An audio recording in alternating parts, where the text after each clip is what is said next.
Soundgarden is universally remembered as the band that dragged the massive, brooding riffs of 1970s arena metal into the 1990s.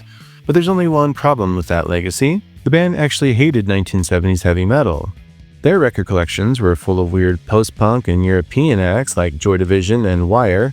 The heavy metal sound that defined their career didn't start as a musical homage, started kind of as a joke. Because in the early days of the Seattle scene, playing slow blues-based rock was considered the most uncool thing a band could possibly do.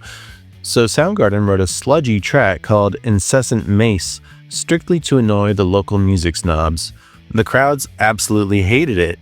Getting an angry reaction out of the local purists was too much fun to stop, so the band just kept playing that way.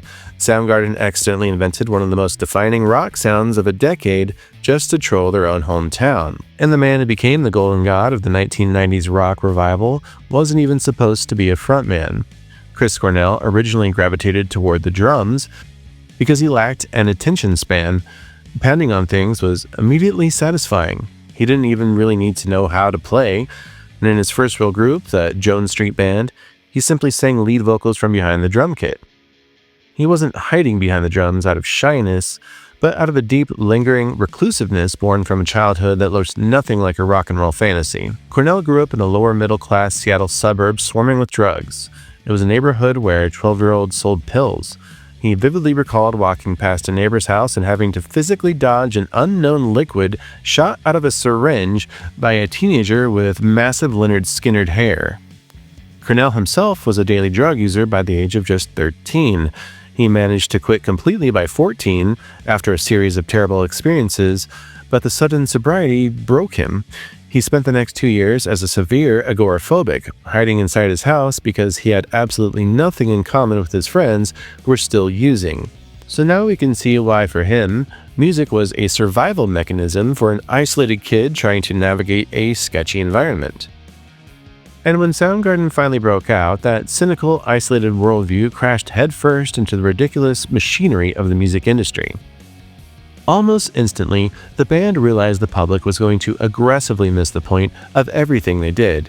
They wrote a song called Big Dumb Sex, featuring a highly explicit, repetitive chorus, as a biting parody of cheesy, hypermasculine rock bands. Instead of getting the joke, audiences assumed Soundgarden was just another Aerosmith clone, and the satire was completely lost, peaking in absurdity when Guns N' Roses recorded a totally serious cover of the track. And the disconnect only widened as the early internet took off. Fans on America Online message boards obsessively circulated rumors about the band. One massive, widely debated thread claimed that Cornell was expecting a child with Pearl Jam's manager Kelly Curtis. Cornell eventually had to dryly point out to the press that this was biologically impossible, as Kelly Curtis was a man. Even the band's internal dynamics were absurdly complicated by their success. Soundgarden was managed by Susan Silver, who was also Cornell's wife. Cornell found himself constantly caught in the middle of standard band disputes, noting that his bandmates would have had a much easier time calling their manager an asshole if she weren't married to their lead singer. And the media desperately wanted to package the Seattle scene as a tight-knit brotherhood of tortured artists fighting the corporate machine together. But the reality was far more mundane. Despite the media tying Soundgarden and Nirvana together as blood brothers of the grunge movement, Cornell and Kurt Cobain were barely even friends. They'd only met a few times at shared shows. While Soundgarden's guitarist and bassist were close to Cobain, the unified Seattle family was largely a media fabrication. And when the reclusive Seattle musicians did actually hang out, it rarely had anything to do with the music.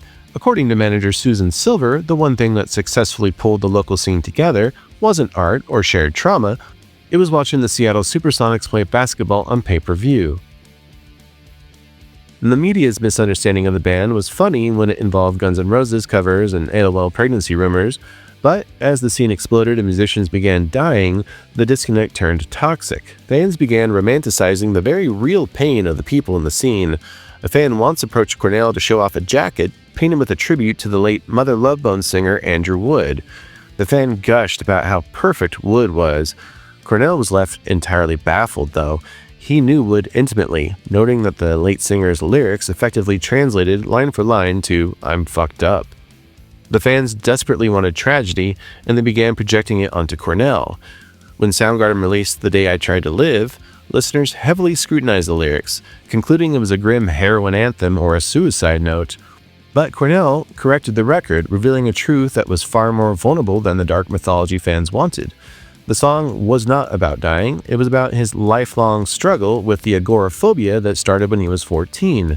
It was a hopeful song about his daily battle to overcome his reclusive habits, to leave the house and just try to socialize with normal people for a single day without retreating to a cave. By the mid-1990s, Cornell realized that winning the alternative rock lottery was actually a cultural tragedy. He didn't view the mainstream explosion of grunge as a victory. He watched A&R reps and MTV television crews descend on his hometown and saw it for what it was, a corporate invasion. He likened the music industry to a massive mining operation. Outsiders brought in bulldozers, excavated their perfect mountain, took exactly what they wanted to sell, and left the rest of the city to rot.